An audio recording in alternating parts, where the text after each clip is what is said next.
السلام علیکم ورحمۃ اللہ وبرکاتہ۔ بسم اللہ الرحمن الرحیم، الحمد للہ رب العالمین، اللہم صلی علی سیدنا شفیعنا حبیبنا نبینا مولانا محمد وبارک وسلم۔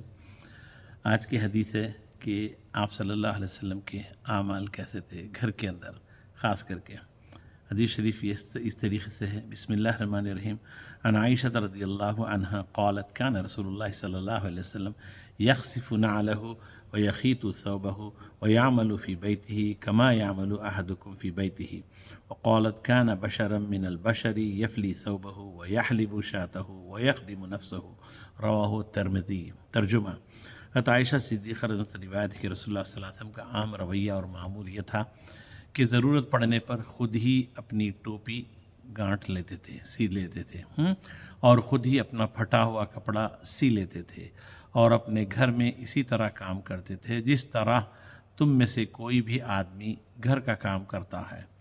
حضرت صدیقہ رضی اللہ عنہ نے یہ بھی فرمایا کہ آپ کوئی جو ہے کیا بولتے ہیں ما فوق البشر، غیر انسانی مخلوق نہیں تھے، بلکہ بنی آدم ہی میں سے تھے، ایک آدمی تھے۔ معمولی سے معمولی کام بھی خود کر لیتے تھے، اپنے کپڑے میں خود جوئیں دیکھتے تھے، بکری کا دودھ خود دھو لیتے تھے، اپنے ذاتی کام خود ہی کر لیتے تھے۔ اس حدیث میں ہمارے لیے بہت بڑا سبق ہے کہ ان حضرات کے لیے، خاص کر کے جو دین اور علم دین میں حضور کے خواص نائبین ہیں اور ان کے وارثین ہیں، ان سب کے لیے اس میں اتباع بتائی گئی ہے۔ دیکھیے نبی کریم صلی اللہ علیہ وسلم کا اتنا بڑا مقام، مگر آپ جو ہے کیا بولتے ہیں خود ہی جو ہے اپنے کپڑے سی لینا، دوسری جگہ اپنے نالین، اگر جوتی پھٹ گئی تو جوتی کو تسمیہ سی لینا، اور بکری کا دودھ دھونا، جانور کا دودھ دھونا، اور خود کے ذاتی کام خود ہی کرتے تھے۔ یہ تھی حضور صلی اللہ علیہ وسلم کی سنت۔ اور ہمارے پاس آج کل یہ سمجھا گیا ہے کہ اگر کوئی انسان اگر اس طریقے سے کام کیے تو یہ سمجھتے ہیں اس کو غلام سمجھتے ہیں، اس کو معیوب سمجھتے ہیں۔ مرد آدمی صرف صوفے پہ بیٹھ کر صرف آرڈر دینا، مجھے چائے چاہیے، مجھے کھانا چاہیے، اور اسی طریقے سے ماحول بنا دیا گیا ہے کہ آدمی گھر کا کام نہیں کرے گا، گھر کا کام کرے گا نا عیب ہے۔ حالانکہ گھر کا کام کرنا سنت ہے، سنت کے مطابق ہے۔ اور آج کل کیا ہو گیا ہے کہ سنت کے خلاف عمل کرنا، اس کو فیشن بنا لیا گیا ہے، اس کو فیشن بنا لیا گیا ہے۔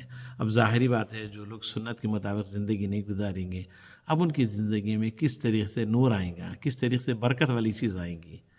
خالی بڑی بڑی مونچھ رکھ لے کے، خالی بھی اس طریقے سے انشرٹ کر لے کے انسان بس یہ سمجھتا ہے کہ میں مین ہوں، مین ہوں۔ نہ نہ نہ، مین یہ ہے، دیکھیے حضور صلی اللہ علیہ وسلم کی سیرت دیکھیے، بتائیے گھر کے خود کام کیا کرتے تھے۔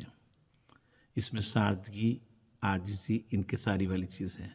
اللہ تعالیٰ کو سب سے بڑی چیز پسند ہے انسان کے اندر عاجزی، انکساری۔ اور پھر اللہ تعالیٰ کو یہ ہے کہ مخلوق کے اوپر، امت کے اوپر رحم کرے۔ جو رحم زیادہ کرتا ہے اللہ تعالیٰ، وہ بندہ اللہ کا محبوب ہوتا ہے۔ پھر اس کے بعد میں اللہ کے احکامات کی تعمیل کرنا۔ تو معلوم یہ ہوا کہ ہم کو اپنے گھر سے خود عمل کرنا پڑے گا اچھا نمونہ بننے کے لیے۔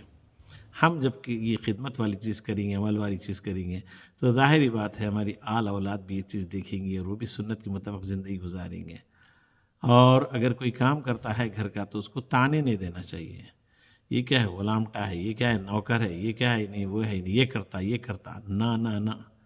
خلاف سنت آپ تعلیم دے رہے ہیں، الٹا خلاف سنت کا عمل کرنے کے لیے بول رہے ہیں کہ نہیں صرف کام عورت کا ہی ذمہ ہے۔ نہ، دیکھیے حضور صلی اللہ علیہ وسلم کے پاس ازواج مطہرات ہے، کئی بیویاں ہیں، مگر پھر بھی حضور صلی اللہ علیہ وسلم سارے یہ کام کیا کرتے تھے۔ حدیث کے اندر ذکر ہے، یہ کوئی ڈھکی چھپی بات نہیں ہے۔ تو اس سے معلوم ہوا کہ جتنا ہو سکے اتنا آدمی کو اپنے کام خود بھی کرنا چاہیے، گھر کے کام کرنا چاہیے، اور اس کو کوئی معیوب بات نہیں سمجھنا چاہیے۔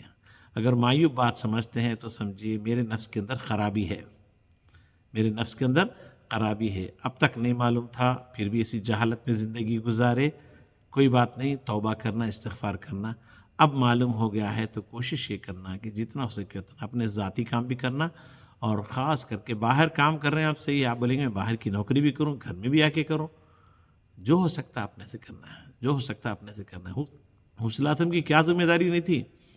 دن رات راتوں میں اٹھنا، تہجد پڑھنا، راتوں میں عبادت کرنا، پھر واعظ و نصیحت، ساری چیزیں دین کی تبلیغ کرنا، تو سب کرتے ہوئے گھر کے اندر بھی آپ یہ ساری چیزیں کرتے تھے۔ اسی لیے ازواج مطہرات چاہتی تھی کہ حضور جب گھر آئے تو حضور گھر سے نہ جائے۔ یہ اخلاق تھے، یہ اخلاق تھے۔ اللہ تعالیٰ سے دعا ہے کہ اللہ تعالیٰ ہم کو اخلاق حسنہ، حسن اعظم کے اسوہ حسنہ پر زندگی گزارنے کی توفیق عطا فرمائے، جتنی بھی زندگی باقی ہے، اور یہ سمجھ کے کام کرنا یہ سنت ہے. اور اگر کوئی ٹانٹ مارا بھی، تانا دیا بھی، تو آپ بول دینا کہ میں اس سنت کا کام کر رہا ہوں، سنت کے مطابق کر رہا ہوں، کوئی احسان نہیں کر رہا ہوں. اور کوئی دوسرا کام کریں گے تو وہ احسان ہے آپ کے پاس. آپ خود کا کام خود کریں گے تو احسان والی چیز نہیں ہے، بلکہ آپ دوسروں کا کام کریں گے تو وہ بہت نیکی والی چیز ہے. اور اللہ تعالیٰ کے پاس یہ ہے کہ کوئی ذرہ برابر بھی نیکی کرے گا وہ بیکار نہیں جائے گی. اللہ تعالیٰ اس کا اجر دنیا میں بھی دیتے ہیں اور آخرت میں بھی دیتے ہیں. اللہ سے دعا ہے کہ مجھے اور ہم سب کو حضور صلی اللہ علیہ وسلم کی سنت کے مطابق عائلی زندگی گزارنے کی توفیق عطا فرمائے. آمین یا رب العالمین. الحمدللہ رب العالمین. السلام علیکم ورحمۃ اللہ وبرکاتہ. اللہ صلی علیہ